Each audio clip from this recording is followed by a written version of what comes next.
Welcome to lecture 33 of Anthropology. We'll be looking at death, which is a subject that all cultures have to deal with, being that death is pretty final for all humans, inescapable fact of human existence, and therefore people have to deal with it. So we'll look at the ways in which humans think about death, and the ways in which rituals and other behaviors attempt to deal with death in human societies.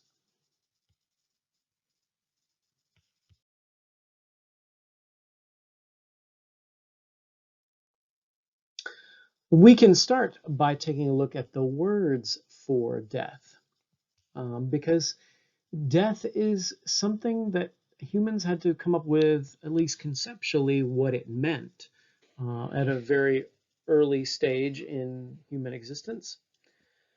Um, our words for death in the Indo-European linguistic tradition come from mer and dir. Mer is the origin Indo-European wise of our words mortal, mortality, the Latin mors, for example. Um, it means to die or to disappear, which should tell you intellectually the idea of death is as a form of disappearance. This person has now vanished, not physically, but in terms of who they are and their living persona. Um, the word for death in Indo-European, due, to die, is to vanish or to faint, which is an interesting conceptualization because many cultures think about death as a form of sleeping or fainting, of not being conscious. So you can conceive of death as kind of like a permanent, non-conscious state in which you vanish, not physically, but in terms of your personality. The famous psychologist Sigmund Freud reminds us, though, that death is something very difficult for us to conceive of. Uh, for, as he notes, it is indeed impossible to imagine our own death. And in fact, when we attempt to do so, that when we do that, we in fact think about ourselves as spectators watching the event. So we're dead and yet not dead at the same time.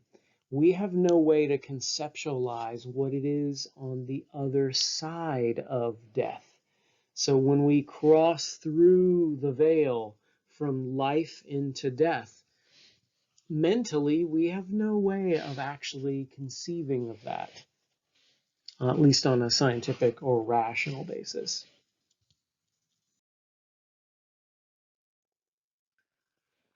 Part of the difficulty of death is reconciling what happens to the mind versus the body.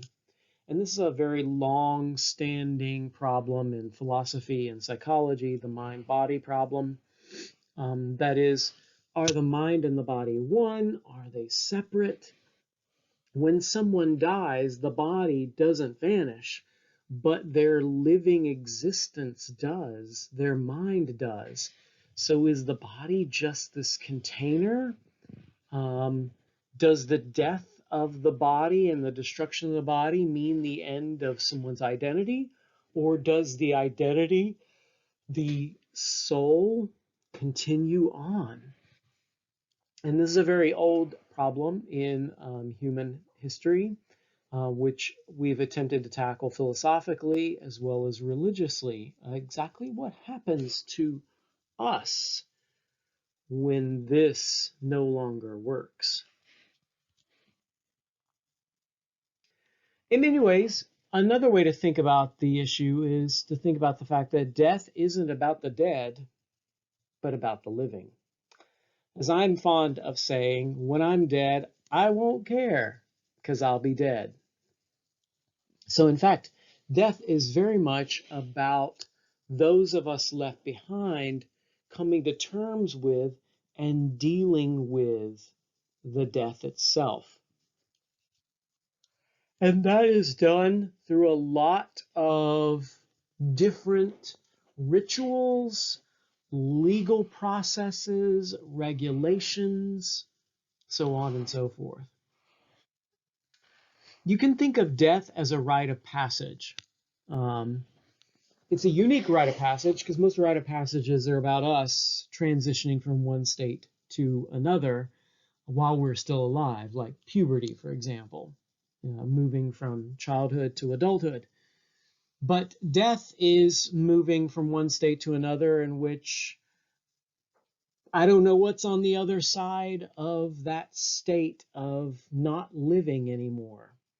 Um, but the people who remain know that I am gone or that their loved ones are gone. As we approach that state, we can talk about a concept that's pretty common in lots of anthropological discussions, and that's the concept of liminality. Liminality is where you are between two states. That is, you are in transition. You are not yet what you're going to be, and you're not what you are. So as we are approaching death, in those last few moments, we are in a liminal existence. Um, and once we cross over into that existence, then that triggers for those left behind all kinds of behaviors and rituals designed to deal with the transition. So, in many ways, the rite of passage is not about us, it's about the living. And they have to, for example, decide how to grieve. Is the grief public? Do we share this death with all people through a funeral that's a very public event? To what extent is the grieving private? And we celebrate the life of that individual within the family. And who gets to celebrate that? Um, Many times the immediate family is involved, but yet, individuals are known by lots of different people, and their extent of grieving is going to be different than, say, the widow or the children of someone who has passed on. The rituals of grieving are different depending on the culture. It's appropriate in lots of Western cultures to feature a funeral in which we speak about the dead and their contributions to life. If you're religious, there might be an appeal to becoming a good person based on the dead person's example so that you avoid going to hell. Um, might be lots of weeping, lots of crying, and public displays of grief. But in some cultural traditions, it's acceptable to experience joy, a celebration of someone's life, rather than lots of crying. The processing of the body is, of course, a cultural construct as well. Whether or not the body is embalmed, is the body cremated, in what ways is it buried, how do we go about the burial? Those are cultural constructs that often reflect what we think is important about the next life. In many ways, people who favor burial of the body in the ground um, come from a religious tradition, whether they practice it or not, that says the body needs to remain intact because at some point in that religious tradition, the body will be brought back, it will be resurrected. You can't really do that if you're a pile of ashes. Other traditions emphasize burial in certain places, so cemeteries. Um, if you are not going to be buried, those cultural traditions would determine how the body would be disposed of. But that's also a matter of law. So the materiality of this body existence is not just a function of culture, but a function of legal ideas about what is hygienic, what is appropriate. Um, so, for example, if I'm, dead tomorrow, I can't be buried in my backyard because of legal regulations that prevent that, at least here in Ohio. Lots of other places have similar regulations about where people can be stored once they are dead. Um, Lots of different ways to bury people legally. Graves are common in Western culture, but even graves have a lot of variations. So many graves are flat. Headstones have a culture and a history that go with them. Some people don't particularly care for headstones. In my own cultural tradition of where I grew up in Western North Carolina, it's very common to mound graves and cover them with white gravel. And then every year you visit those graves and you lay flowers on them as a remembrance of the dead. It's so-called Decoration Day in my family's culture, and actually the culture of the mountain folk where I come from.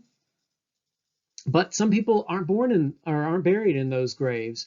They're buried in mausoleums. People are buried in churches and crypts. If you're cremated, you might have your ashes sprinkled on a mountaintop or in a place that you liked and favored. Um, a lot of the world's history of burial has some metaphors for the container that holds your body, the tomb, so to speak. And in many cases, the language used is very much like the language used for a womb. So birth and burial are seen as twin sides of the same social process, the same life process. So we find in many cases lots of imagery that the tomb is really just a womb. You are being birthed into something else, which then leads to some cultural questions about what's beyond um, your death. Culturally, the belief in ghosts is a widespread phenomenon around the world. The idea that the dead don't always leave, that they come back and they can stick around in certain places. They can haunt the living. Other cultures believe in places that the dead go, heavens, in some cases, hells. Um, some cultures believe that for the dead, it's merely just becoming a drop of water in the vast ocean of creation. And you lose your individual conscience and identity, and you merge with that of the rest of the world. So, lots of different ways of conceiving of what is beyond death. And even some people who've claimed to have been over the other side and come back to tell us all what it is like. So clearly, death is something which humans have spent a lot of time thinking about, even though we have no scientific knowledge of what is beyond and no way to confirm what is beyond. Clearly, for us, the living, death consumes our conscious attentions, consumes our interests to figure out how to approach it, how to think about it, what does it mean for this rite of passage, for this person that we loved and cared about to move on to something else.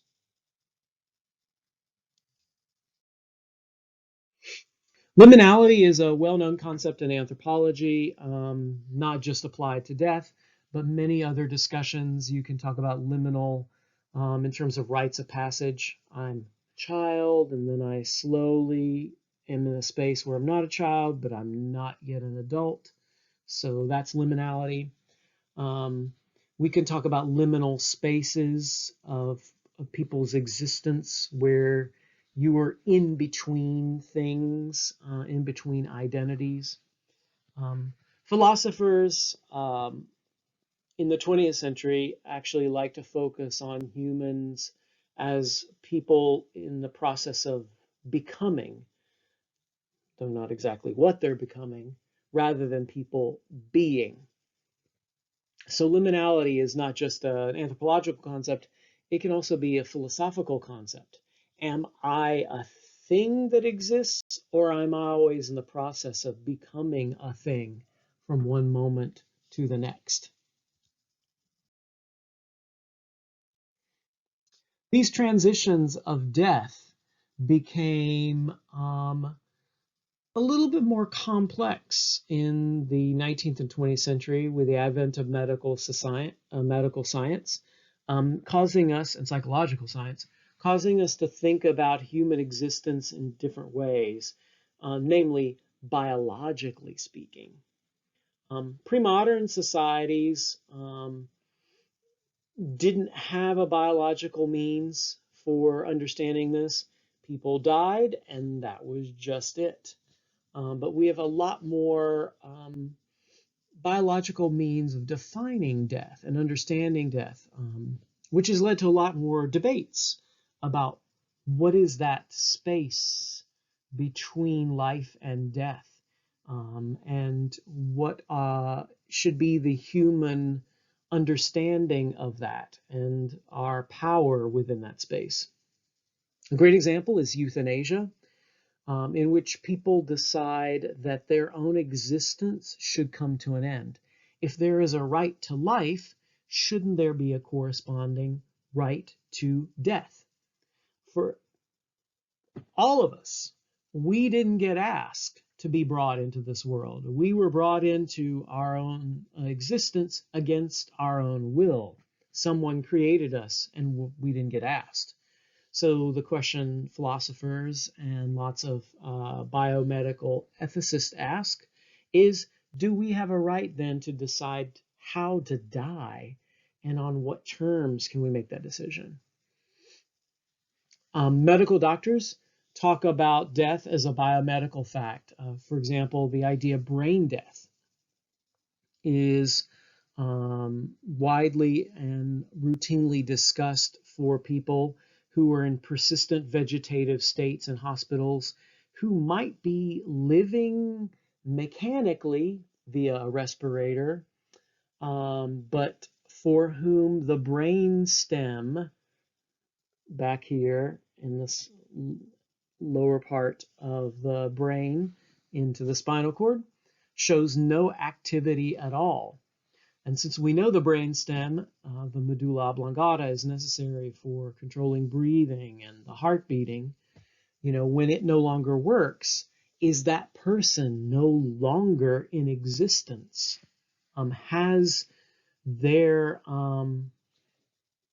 Has their brain being dead signified the death of them as a person? We could talk about the concept of social death. The idea that when we are dead, are we dead in all ways? I think about this constantly with death on Facebook. People that die, Facebook can be turned into a memorial for their lives. And so it continues their memory in some way. It's almost very Egyptian, almost like the offering at the false door on the west side of an Egyptian tomb, the idea that this Facebook memorial can exist. And it can be a permanent reminder that you existed, that you had a life in this world. We can think about it medically in some other interesting ways as well. For example, if you die and you decide to donate your organs, do you live on? That is, are you still in existence in some way, in that your organs are within someone else, helping them to function? And anthropologists have pointed out that the ability to donate organs transforms death from an end, a finite cutting off of your existence, to actually life for someone else. It's opportunity for someone else to continue to live. We've also had some interesting ways of thinking about the dead in light of archaeology in the 20th century and the death of people in conflicts. The idea that the dead are in a special state that requires them to be buried and their burials to remain sacrosanct runs really counter to what archaeologists are doing, especially in ancient Egypt. Every time they go into a tomb, excavate, pull out someone's mummy, and then run it through a whole bunch of battery of tests and CT scans. Imagine 1,000 years from now that someone's doing that to your grandma. How do you feel about that? Does it make it different that this person lived 4,000 years ago and we're using their body for science? Or should we just consider humans to be nothing more than piles of carbon? And from dust we are made, and to dust we return. So essentially, we are just waiting to be recycled back into the ground, like all living things that die and decay and return as waste. I think about this sometimes with the treatment of bodies in war and what happens to people who die in war situations and whose bodies are left on the battlefield. That they don't get a burial, that they don't get a special moment where the family gets to say goodbye to them. They get put in a box or some kind of mausoleum, and then that can be visited where their memory can be held on to for the rest of their lives. It's an interesting concept to think about the meaning of the body after death, the materiality of the body, and how we feel about it culturally. Humans are unique. I'll leave you with this thought, in that our consciousness allows us to be aware of our own existence. And because we are aware of our own existence, we invest a lot in the meaning of that existence, even when we no longer exist. Think about death, ponder death, and I'll see you next time for our final lecture on Egyptian views of death.